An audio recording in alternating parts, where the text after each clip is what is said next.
Here's how you can fix your goofy-footed spike approach.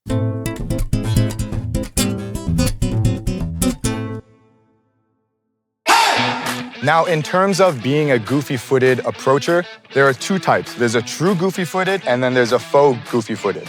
A true goofy-footed is when that opposite foot or that same side foot is in front, okay? So if I'm a right-handed hitter, my right leg is in front, right? This is a true goofy-footed approach, right? A faux goofy-footed is when I still end up with my left foot in front, but I'm still doing a left-right plant, right? So I'm pushing off and then I'm doing a left-right plant. That's a faux goofy-footed where I end up in a standard position, but my steps are a little bit off. The difference between these two is that normally I can bring in more speed. I have that block step, right? That's gonna break my momentum. This one is a little bit harder to get that break step, right? Because I'm doing this foot first and then that foot. You're still gonna break some, but you're gonna be able to handle a little bit less speed in that approach. The reason why it's important that I go into a right-left plant is because then it allows me to open up and rotate easier, right? I'm a right-handed hitter, and this sets me up for a good rotation.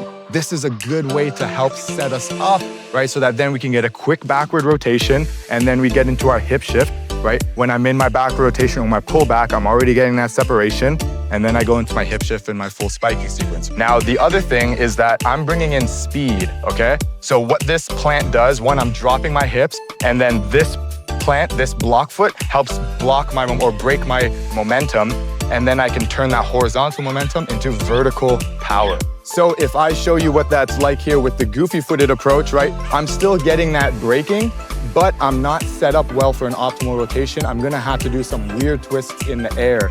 My hips are more biased toward the left side, right? And then I have to open up even more and then twist my body over so that then I can get an optimal rotation and hit the ball. If I'm like this, I can still hit it. I can still hit this ball really easily, but cross court or even sharp too.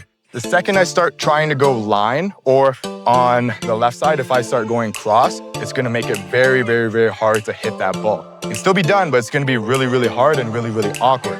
That's why we wanna stay away from the goofy-footed approach and teach the standard approach with that right-left plant if I'm a right-handed hitter. This is opposite if you're a left-handed hitter. You wanna be a left-right plant if you're a left-handed hitter. So the first level is gonna be approach walks, all right? And what I'm gonna do with this one is I'm gonna load this leg here. So if I'm right-handed hitter, right, it's gonna be the opposite foot. I'm gonna load this leg. I'm gonna bring my arms up here like this, and then I'm just going to push out and kick out my free leg, all right? What I like to do also is like free up this leg so I know I'm gonna push off of this one.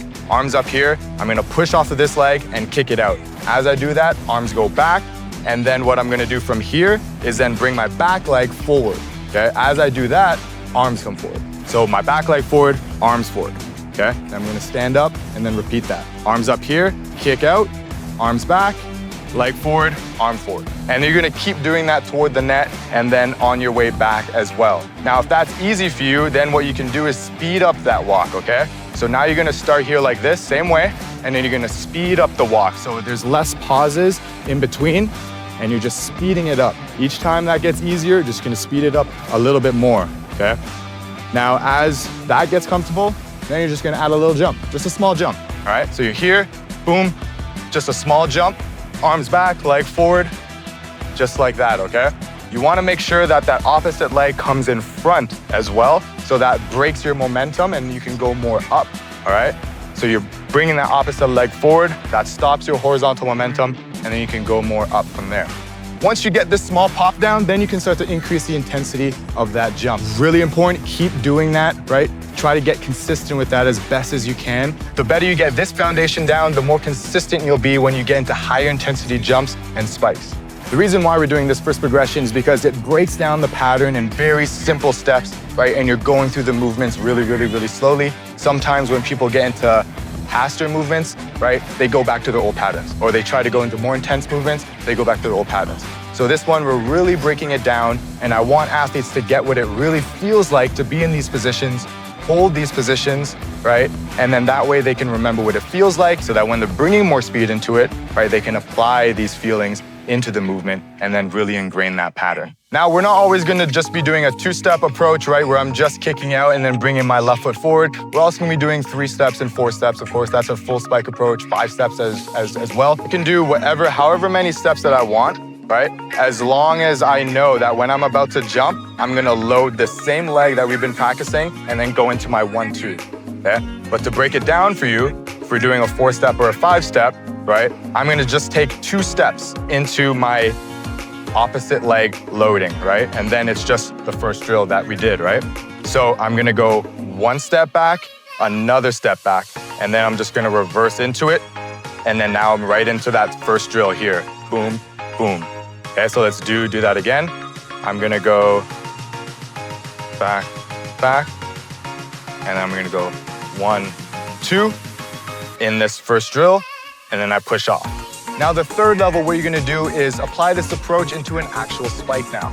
So now as we're doing this, we're really starting to pair the technique with the situation, right? This is the most specific one where you're actually spiking it, right? So it's really important that you really try to apply the same pattern that we did in the first level and the second level, but now with the actual spike. And if that's easy for you, then you can start to do the same thing with the catches where you change the sets, right? Maybe you make it higher, you have to delay your approach. You make it quicker, you have to speed it up. That's just gonna challenge you a little bit more. If you end up going back to your old approach, right? I want you to turn down the intensity of the jump or maybe go back to the first progression, right? We don't want to be doing the old pattern. That's going to conflict when you're trying to learn a new pattern, okay? So if you ever find yourself, you're doing your right, left, right, or your goofy-footed approach, go back so that you can just focus on the intensity. Don't worry so much about how hard you're hitting, right? Don't worry about your technique in the air for right now. Just focus on this, and that is going to make it more consistent. And then when you actually go into hitting, you're gonna have to think a lot less about your approach, and then you can focus more on your spiky sequence and where you're actually hitting too.